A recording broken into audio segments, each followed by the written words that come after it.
You are doing the mapping because you want to start growing avocados. You are drawing a map because you want to know how erodible are your soils. Because these characteristics will tell you how susceptible to erosion the soils are. So you use that information to draw what we call suitability maps. So you know a crop like tomato or maize or avocado, they have requirements. Now, are these units meeting those requirements? If this unit is meeting those requirements, you say that unit is highly suitable for that specific use you want to use it for. If it is meeting some of the requirements, you say it is moderately suitable. If it is not meeting any requirements by that crop, for example, avocados do not like saline soils, for example.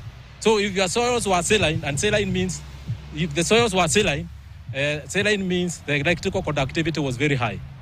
Sodic soils means the sodium concentration is very high. Sodium is an element in the soil that is very undesirable, sodium. So if your soils are sodic, you have a big problem. You have to know what do you do with this sodium. But all is not lost because there are mechanisms of amending the soil.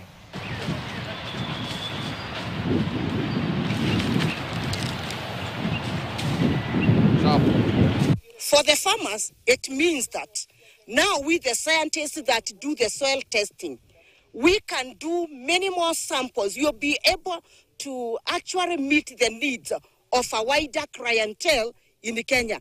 And therefore, many of the farmers will be able to access the soil testing services that we offer. A potato farmer, you can't do without soil testing because the potato business starts right from the soil.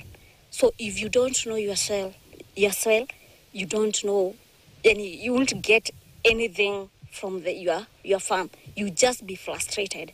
But after doing the soil testing, you know the right fertilizers to use, okay, and the right amount, maybe you know the nutrients which are in your soil.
Well, thank you indeed for staying with us here on Farm Kenya. My name again is Peter Wakaba. This penultimate part of the show, as we start to go towards the end, we want to talk about farmers and their appreciation